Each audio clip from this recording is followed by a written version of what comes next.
Silakan Bu Neriana dibuka mic-nya. Baik, terima kasih Pak Apeng. Salam Pak Apeng. Salam. Salam Pak Supol, Bu Ana. Salam Bapak Ibu, saudaraku sekalian yang hadir di live Zoom dan di live YouTube, dan juga yang akan nonton siaran ulang kita hari ini. Di Tuhan, kembali kita membaca firman Tuhan dari kitab Mazmur, Mazmur 68 ayat 1 sampai seterusnya. Demikian firman Tuhan. Untuk pemimpin biduan, Mazmur Daud. Nyanyian. Allah bangkit, maka terseretlah musuh-musuhnya. Orang-orang yang membenci dia melarikan diri dari hadapannya. Seperti asap hilang tertiup, seperti lilin meleleh di depan api. Demikianlah orang-orang fasik binasa di hadapan Allah. Tetapi orang-orang benar bersuka cita. Mereka beria-ria di hadapan Allah, bergembira dan bersuka cita. Bernyanyilah bagi Allah, mazmurkanlah namanya, buatlah jalan bagi dia yang berkendaraan melintasi awan-awan. Namanya ialah Tuhan, beria-rialah di hadapannya. Bapa bagi anak yatim dan pelindung bagi para janda, itulah Allah di kediamannya yang kudus. Allah memberi tempat tinggal kepada orang-orang sebatang kara. Ia mengeluarkan orang-orang tahanan sehingga mereka bahagia. Tetapi pemberontak-pemberontak tinggal di tanah yang gundul. Ya Allah, ketika Engkau maju berperang di depan umat-Mu, ketika Engkau melangkah di padang belantara, Selah, bergoncanglah bumi, bahkan langit, mencurahkan hujan di hadapan Allah. Sinai bergoyang di hadapan Allah, Allah Israel. Hujan yang melimpah Engkau siramkan, ya Allah. Engkau memulihkan tanah milik-Mu yang gersang, sehingga kawanan hewan-Mu menetap di sana. Dalam kebaikan-Mu, Engkau memenuhi kebutuhan orang yang tertindas, ya Allah. Tuhan menyampaikan sabda, orang-orang yang membawa kabar baik itu merupakan tentara yang besar. Raja-raja segala tentara melarikan diri, dan perempuan di rumah membagi-bagi jarahan. Maukah kamu berbaring di antara kandang-kandang? Sayap-sayap merpati bersalut dengan perak, bulu kepaknya dengan emas berkilau-kilauan. Ketika Yang Maha Kuasa menyerakkan raja-raja di sana, turunlah salju di atas gunung Zalmon, gunung Allah, gunung Basan itu, gunung yang berpuncak banyak, gunung Basan itu. Hai gunung-gunung yang berpuncak banyak, mengapa kamu menjeling cemburu kepada gunung yang dikehendaki Allah menjadi tempat kedudukannya? Sesungguhnya Tuhan akan diam di sana untuk seterusnya. Kereta-kereta Allah puluhan ribu, bahkan beribu-ribu banyaknya. Tuhan telah datang dari Sinai, masuk ke tempat kudus. Engkau telah naik ke tempat tinggi, telah membawa tawanan-tawanan. Engkau telah menerima persembahan-persembahan di antara manusia, bahkan dari pemberontak-pemberontak untuk diam di sana. Ya, Tuhan Allah, hari demi hari Ia menanggung bagi kita. Allah adalah keselamatan kita. Selah. Allah bagi kita adalah Allah yang menyelamatkan. Allah, Tuhanku, memberi keluputan dari maut. Sesungguhnya Allah meremukkan kepala musuhnya, tempurung kepala yang berambut dari orang yang tetap hidup dalam kesalahannya. Tuhan telah berfirman, dari Basan akan kubawa kembali dari tempat yang dalam, supaya engkau membasuh kakimu dalam darah, dan lidah anjing-anjingmu mendapat bagiannya daripada musuh. Orang melihat perarakanmu, ya Allah, perarakan Allahku, Rajaku, ke dalam tempat kudus. Di depan berjalan penyanyi-penyanyi, di belakang pemetik-pemetik kecapi, di tengah-tengah dayang-dayang yang memalu rebana. Dalam jemaah pujilah Allah, yakni Tuhan. Hai kamu yang berasal dari sumber Israel. Itu Benyamin yang bungsu, yang berjalan di depan mereka, pemuka-pemuka Yehuda berbondong-bondong, pemuka-pemuka Zebulon, pemuka-pemuka Naftali. Kerahkanlah kekuatanmu, ya Allah. Tunjukkanlah kekuatanmu, ya Allah. Engkau yang telah bertindak bagi kami. Demi baikmu di Yerusalem, raja-raja menyampaikan persembahan kepadamu. Hardiklah binatang-binatang di teberau, kawanan orang-orang kuat, penguasa-penguasa bangsa-bangsa. Injaklah mereka yang mengejar perak. Serakkanlah bangsa-bangsa yang suka berperang. Dari Mesir, orang membawa barang-barang tembaga. Ethiopia bersegera mengulurkan tangannya kepada Allah. Hai kerajaan-kerajaan bumi, menyanyilah bagi Allah. Bermazmurlah bagi Tuhan. Selah. Bagi Dia yang berkendaraan melintasi langit purbakala. Perhatikanlah, Ia memperdengarkan suaranya yang dahsyat. Akuilah kekuasaan Allah. Kemegahannya ada di atas Israel, kekuasaannya di dalam awan-awan. Allah adalah dahsyat dari dalam tempat kudusnya. Allah Israel, Dia mengaruniakan kekuasaan dan kekuatan kepada umatnya. Terpujilah Allah. Demikian pembacaan firman. Ya, silakan Bu Salma. Baik, saya akan membacakan kebenaran firman Tuhan yang terambil dari Ibrani 13 ayat 1 sampai 25.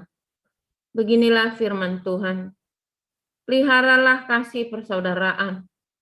Jangan kamu lupa memberi tumpangan kepada orang, sebab dengan berbuat demikian, beberapa orang dengan tidak diketahuinya telah menjamu malaikat-malaikat. Ingatlah akan orang-orang hukuman, karena kamu sendiri juga adalah orang-orang hukuman. Dan ingatlah akan orang-orang yang diperlakukan sewenang-wenang, karena kamu sendiri juga masih hidup di dunia ini.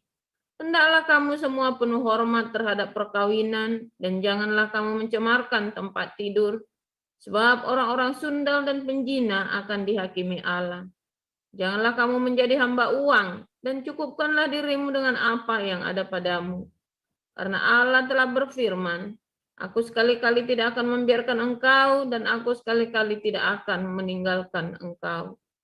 Sebab itu, dengan yakin kita dapat berkata, Tuhan adalah penolongku. Aku tidak akan takut. Apakah yang dapat dilakukan manusia terhadap aku? Ingatlah akan pemimpin-pemimpin kamu yang telah menyampaikan firman Allah kepadamu. Perhatikanlah akhir hidup mereka dan contohlah iman mereka. Yesus Kristus tetap sama, baik kemarin maupun hari ini dan sampai selama-lamanya. Janganlah kamu disesatkan oleh berbagai-bagai ajaran asing. Sebab yang baik ialah bahwa hati kamu diperkuat dengan kasih karunia dan bukan dengan pelbagai makanan yang tidak memberi faedah kepada mereka yang menuruti aturan-aturan makanan macam-macam itu. Kita mempunyai suatu mezbah dan orang-orang yang melayani kemah tidak boleh makan dari apa yang di dalamnya. Karena tubuh binatang-binatang yang darahnya dibawa masuk ke tempat kudus oleh imam besar sebagai korban penghapus dosa, dibakar di luar perkemahan. Itu jugalah sebabnya Yesus telah menderita di luar pintu gerbang untuk menguduskan umatnya dengan darahnya sendiri. Karena itu, marilah kita pergi kepadanya di luar perkemahan dan menanggung kehinaannya. Sebab di sini kita tidak mempunyai tempat tinggal yang tetap, kita mencari kota yang akan datang. Sebab itu marilah kita oleh Dia senantiasa mempersembahkan korban syukur kepada Allah, yaitu ucapan bibir yang memuliakan namanya. Dan janganlah kamu lupa berbuat baik dan memberi bantuan, sebab korban-korban yang demikianlah yang berkenan kepada Allah. Taatilah pemimpin-pemimpinmu dan tunduklah kepada mereka, sebab mereka berjaga-jaga atas jiwamu sebagai orang-orang yang harus bertanggung jawab atasnya.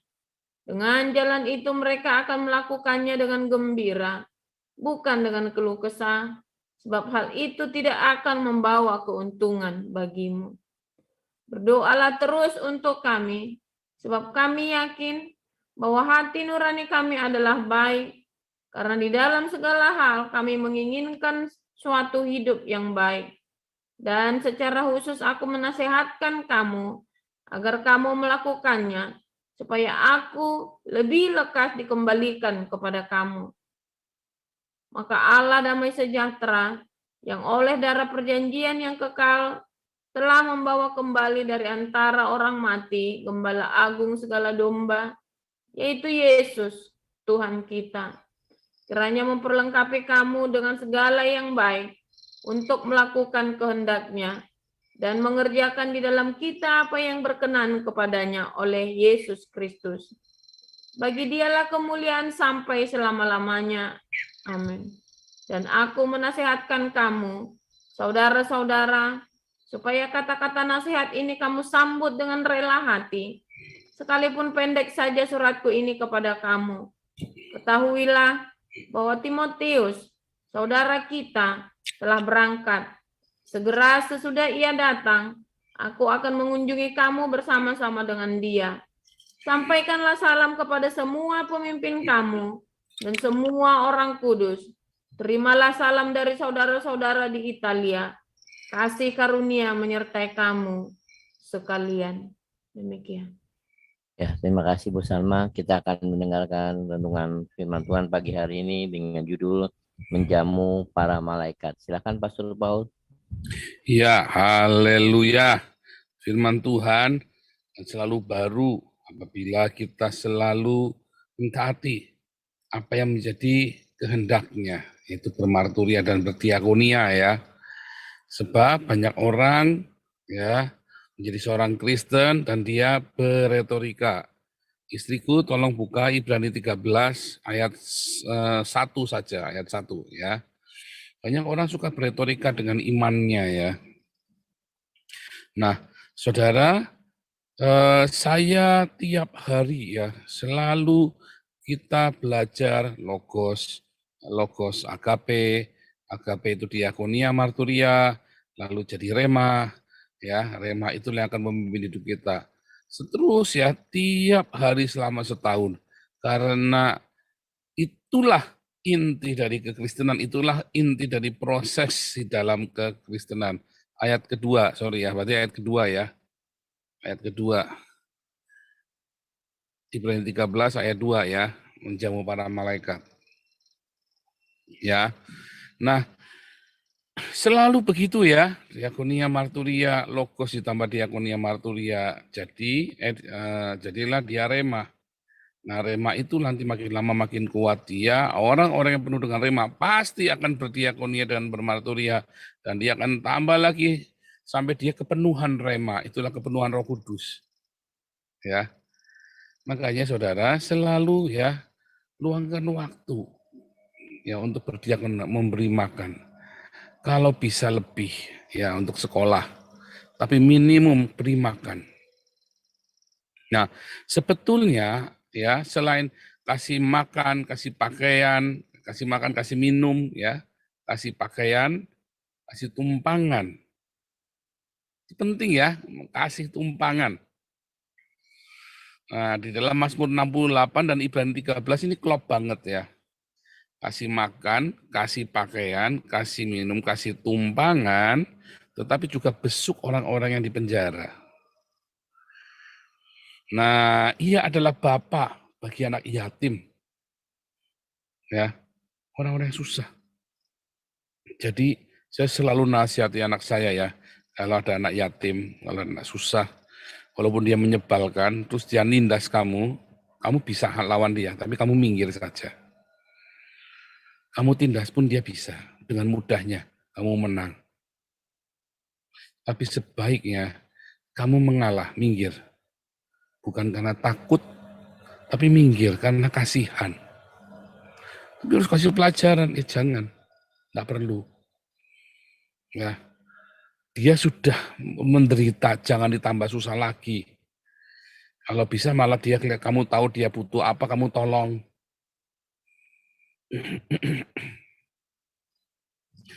Terus begitu ya, supaya kamu jangan nanti nantang bapaknya dia. Siapa bapaknya dia? Tuhan Yesus. Dia jadi bapaknya. Iya kan? Dan jadi anak-anakmu begitu ya. Nanti anak-anakmu nanti akan ingat itu. Karena dia adalah bapak bagi anak yatim, pelindung bagi para janda, bukan janda-janda kesepian, ya nggak kayak si itu, ya kan, si Abdul itu kan pelindung janda kesepian. Nah, kita enggak, saudara. Dia adalah pelindung janda-janda tua yang miskin, saudara. Nah, kalau ada janda-janda tua yang miskin, kalau yang masih muda yang menikah lagi, ya, janda masih muda menikah lagi, apalagi libidonya masih tinggi, daripada bikin ruwet, saudara. Ya, karena banyak orang janda-janda ini stres, bikin ruwet, akhirnya bikin masalah. Kalau dia tidak bisa menahan libidonya, lebih baik dia menikah lagi. Kalau dia bisa dan dia mau, ya jaga makanannya dong. Udah tahu dia janda masih muda, makanannya sambel, sate kambing, wah ya mumet, saudara. Jangan yang makanan-makanan yang panas begitu. Kalau Anda masih janda muda dan Anda kasihan sama anak Anda nggak mau menikah lagi, ya sudah benar-benar hidup selibat, langsung meneruskan janda itu dan tekatin, saudara. Jangan bikin masalah. Karena itu kan menjadi masalah buatmu, masalah buat anakmu, dan masalah buat orang lain. Ya kan? Ya nggak janda nggak duda, sama saja, pokoknya begitu ya. Tetapi yang dimaksud adalah pelindung para janda adalah janda-janda yang memang benar-benar sudah tua, miskin, sampai nggak mampu apa-apa, saudara. Dan anaknya masih ada.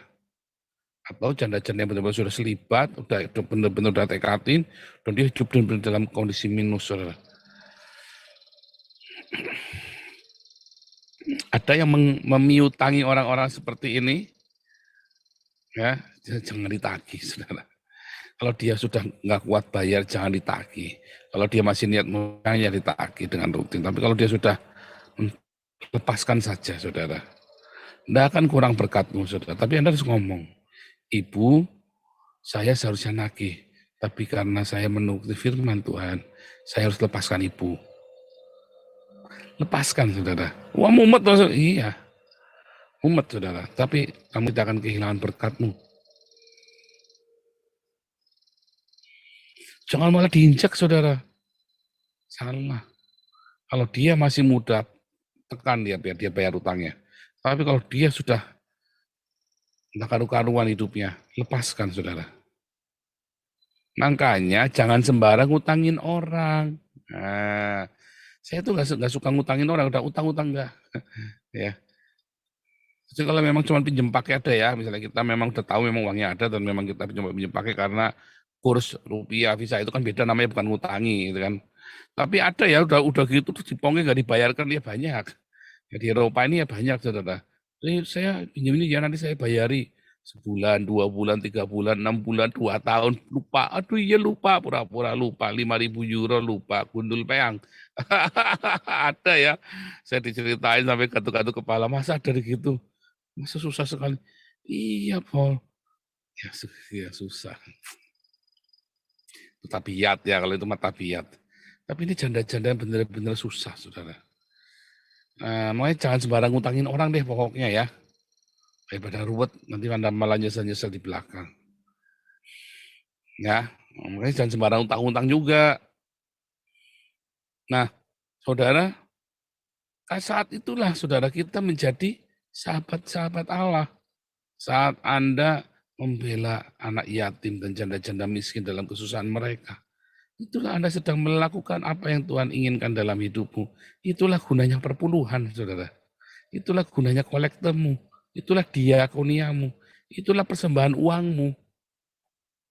Ya, jangan terperdaya.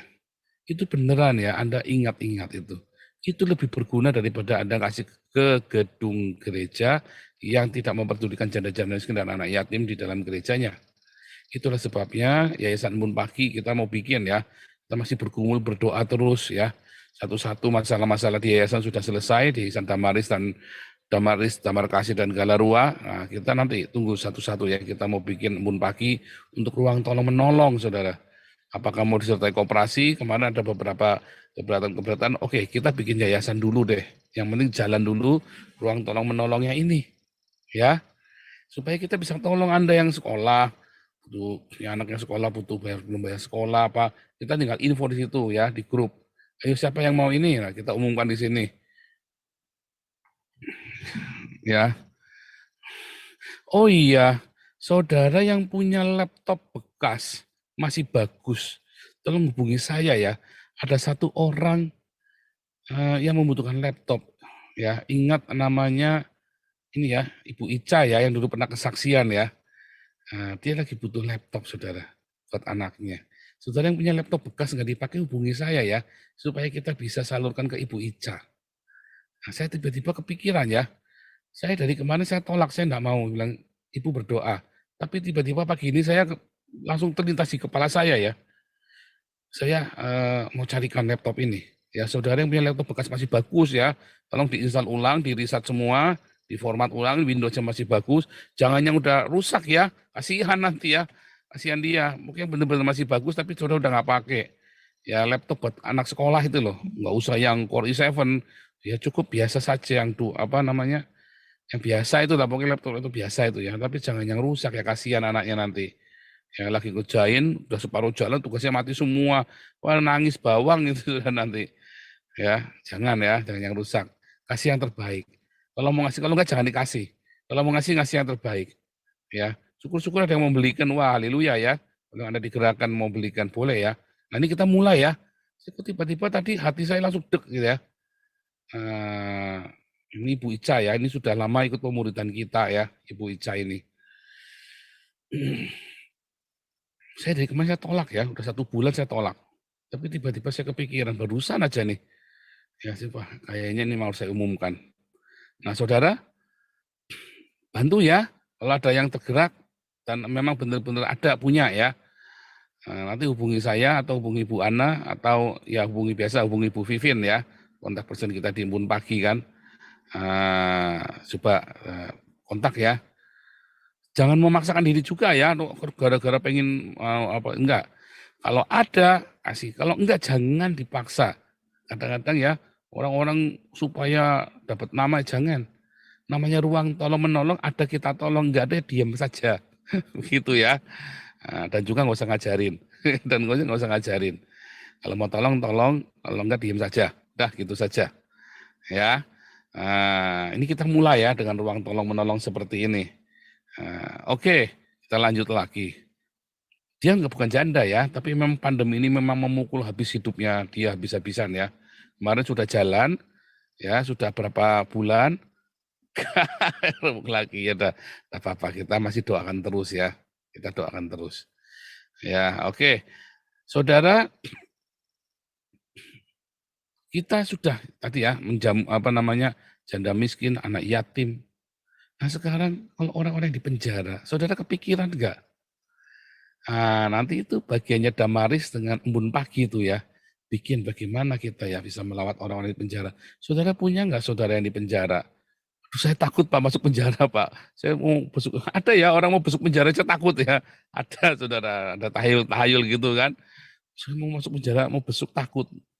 Ya sudah, kalau Anda takut masuk penjara, Anda paling nggak nitip persembahan supaya bisa dibawakan makanan yang enak di penjara. Ya, kan kita sudah beberapa kali dulu ya lewat Damaris Bandung dulu. Nah, sekarang kita lagi berhenti. Nah, tapi kita mau lakukan lagi ya. Kasih makanan enak lewat Pak Apolinaris Darmawan, ya. Kasih makanan yang enak. Nah, tuh, di penjara itu hiburannya makanan enak, saudara. Karena nggak ada makanan. Kalau mau beli ya, beli mie tek-tek harga 10.000 di penjara bisa 50.000 masuknya, saudara. Mumet.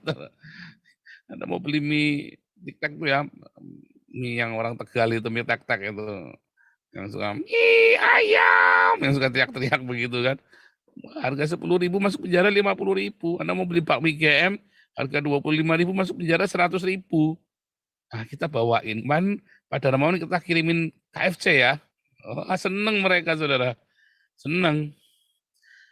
Kirim makanan enak-enak ya, kirimin roti. Sebulan sekali kita kirim.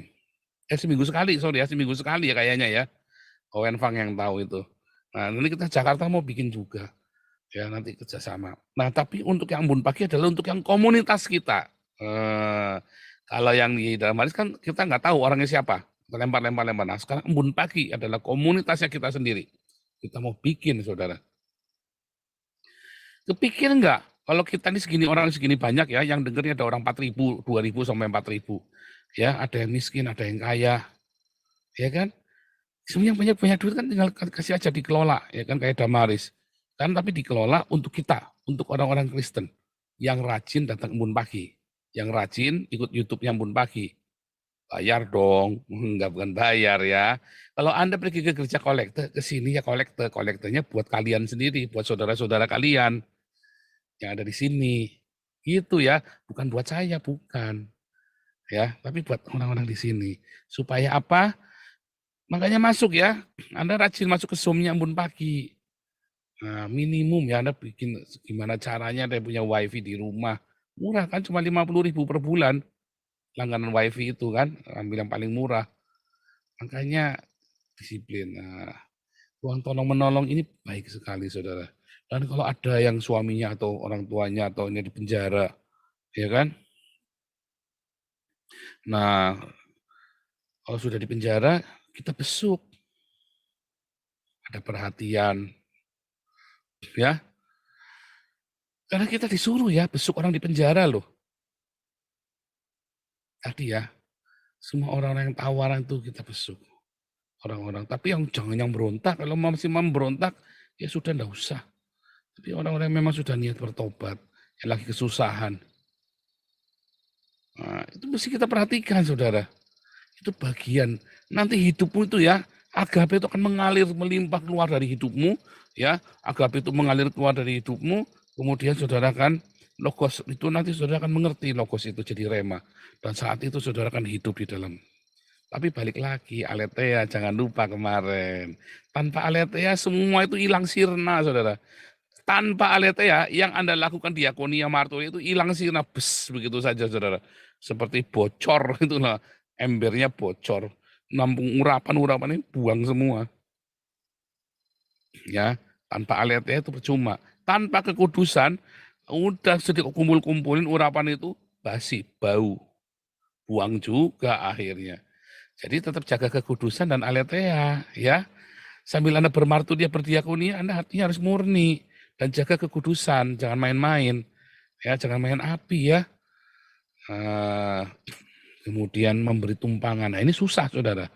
Memberi tumpangan ini paling susah, karena kan Anda di zaman ini orang tidak kenal. Kalau di zamannya Lot, zamannya Abraham, bahkan ketika ada orang asing datang, terus orang asing mau diperkosa, Lot kasihkan anaknya. Zaman sekarang ya jangan. Itu zaman 4.000 tahun yang lalu, saudara. Ya anaknya Lot pun sudah rusak juga zaman itu kan. Makanya dia kasih udah tamunya ini. Nah, karena zaman itu dia tahu ini tamu ini bisa mati nih diperkosa. Hati-hati, jangan masukin sembarang orang di rumahmu, sekalipun itu kakak adikmu. Kalau begitu kakak adikmu sudah usia 20 tahun ke atas, ya jangan tinggal di rumah, mendingan bayarin kosnya. Suruh dia cari makan, Anda bayarin kosnya sebisa mungkin. Kecuali kalau nggak ada cara lain, saking miskinnya ya gimana ya. Tetapi kalau bisa, jangan tinggal satu rumah, saudara. Satu rumah itu ya suami, istri, dan anak-anak. Ya ada maksimum orang tua yang sudah lanjut usia. Kalau orang tuanya masih seger buger ya jangan. Dibiasakan saudara disiplin seperti itu. Nanti konflik itu akan kecil. Ya saudara kan lebih banyak saling tolong menolong. Ya kalau sudah di atas 20 tahun dia harus mandiri saudara. Kos sendiri Anda masih bisa suplai makan ya. Apa-apa dia harus cari makan sendiri, tapi kalau nggak bisa pun masih bisa Anda suplai. Ya. Nanti jangan dewasa, jangan malah di situ terus nanti jadi masalah. Entah ya masalah selalu masalah. Ya. Nah, bagaimana dong kalau orang ngasih tumpangan orang-orang yang tidak dikenal ini, orang-orang asing gembel-gembel? Ya jangan. Kalau Anda mau tolong orang, pokoknya jangan dimasukkan ke rumah. Tadi saya bilang, bahkan adik kakakmu aja jangan. Kalau sudah usia di atas 20 tahun ya, udah usia produktif. Seks itu loh, ruwet istilahnya. Kalau masih di bawah 17 tahun, saudara tampung itu masih anak-anak, saudara. Dia kalau taruh di luar ya bablas, di dalam rumah supaya dia. Tapi kalau udah di atas 20 tahun, ya dia harus mulai keluar. Ya, kalau dia bukan, kecuali dia anakmu ya, dikasih waktu sampai berapa tahun. Itu udah masa-masanya hati-hati ya. Nanti di kelas apostolik saya cerita lebih dalam. Tetapi kita lagi cerita kalau orang lain bagaimana, ya jangan dimasukkan ke rumah. Kecuali Anda punya karunia memberi tumpangan. Kayak Ibu Priscilla Smith, mudah-mudahan hari Minggu mau, ya Ibu Priscilla Smith ya yang buta itu ya, yang dulu pernah Ibu Priscilla Smith sama Pak Fandi ya. Semoga mau nanti hari Minggu. Tapi kalau sulit ya nanti ini ya, kalau soalnya minggunya ibadah juga mereka. Cuman nanti kita lihat lah, mudah-mudahan bisa ya. Kalau nggak hari Minggu ya nanti hari lainnya. Kita sudah lama nggak undang beliau. Nah, dia punya karunia memberi tumpangan, saudara. Itu luar biasa artinya. Dari masih gadis, si Ibu Priscilla Smith itu suka ngasih tumpangan. Orang gila, orang stres, taruh di rumahnya, tapi perempuan ya. Wah, itu dia pernah ya, suatu ketika sudah menikah sama suaminya ini, sama Pak Fandi. Lagi hamil, ini orang gila ini tiba-tiba kumat, saudara. Dijambak rambutnya, tarik, diseret, saudara. Wah, itu kasihan sekali tuh ya. Udah gitu dia buta lagi matanya kan. Si ibu ini kan buta matanya, Ibu Priscilla Smith ini. Nah, itu karunia khusus beda. Ya, itu karunia khusus. Nanti ya, hari Minggu mudah-mudahan datang, nanti kita cerita ya. Dan Anda akan bersyukur betapa beruntungnya Anda. Tetapi kita cita-cita bagaimana dengan Anda. Makanya kita tuh lagi memikirkan bagaimana kita bisa membuat rumah-rumah bedeng atau rumah susun atau tenda-tenda. Kita lagi mikirkan karena memberi tumpangan itu penting, saudara. Itu bagian dari ibadah orang Kristen. Gereja nggak memikirkan, kita gereja, sekarang kita yang mikirkan, saudara. Tetapi kalau embun pagi ini kita khusus buat yang orang sendiri. Nah, kalau yang Damaris itu nanti yang memikirkan bagaimana memberi tumpangan ini. Ya, kita urus perizinannya karena ternyata ada peraturan. Nah, karena kita kemarin dikejar-kejar sama orang-orang yang fitnah kita, ya akhirnya memang beberapa internal Damaris juga kita rubah ya. Karena pengurus juga harus jaga-jaga, jangan sampai kena masalah hukum. Ya kan? Karena ada orang-orang yang mau fitnah. Kalau nggak ada mah ya kita jalan terus. Enak ya sebenarnya ya. Ada yang enak dibikin susah gitu loh soalnya itu loh. Itulah sampai saya bilang, saya ini hanya ingin memberi berbuat baik, memberi makan orang miskin. Tolong jangan halangi saya. Nanti kalau saya rampok baru tahu rasa loh. Kan ternyata berbuat baik pun nggak gampang ya, saudara. Jangan bilang berbuat baik gampang. Buat saya lebih baik saya bikin jadi jahat zaman dulu, lebih gampang buat saya. Aduh, Ani. Tapi sekarang berbuat baik pun harus pakai hikmat ya. Gila ya, mau bikin baik aja susah ya. Bikin jahat lebih gampang. Bikin jahat lebih gampang. Tetapi hidupnya lebih enak kalau kita bikin baik ya. Memang bikin baik itu banyak tantangannya. Itulah kenyataannya, saudara. Anda mau bikin baik, ya tantangannya ada saja. Fitnah, ada yang ruwet, ada yang bikin inilah, bikin itulah. Ada aja tantangannya. Ada nanti gegeran lah. Kadang-kadang. Tetapi hidupmu nanti lebih enak, jalan hidupmu. Daripada Anda bikin jahat. Bikin jahat itu gampang, saudara. Aduani aja, yang penting nyalimu ada. Yang penting nyalinya kuat, gede-gedean nyali. Ya, tapi jalanmu ya gitu ya. Nah, saya memutuskan untuk bikin baik saja. Ya, saya sudah pernah bikin jahat, sekarang saya mau bikin baik saja sekalipun tantangannya banyak. Ya kan? Sekalipun ada kesulitan, tapi kita mau tetap setia untuk berbuat baik. Ya. Karena di saat itulah, saudara, ya, di saat itulah kita nanti akan mendapat berkat-berkat. Kita akan bersorak-sorai bersama dengan Tuhan di dalam arak-arakannya, saudara. Di saat itulah nanti ya kita akan hidup di dalam kemenangan. Anda fokus ya dengan kita ini ciptaan yang baru. Ya, kita ini adalah ciptaan yang baru ya untuk perbuatan baik. Kita bukan diciptakan untuk hal yang jahat. Ya kan? Jadi gunakanlah tubuh kita ini untuk hal-hal yang baik. Pikirkanlah yang baik saja.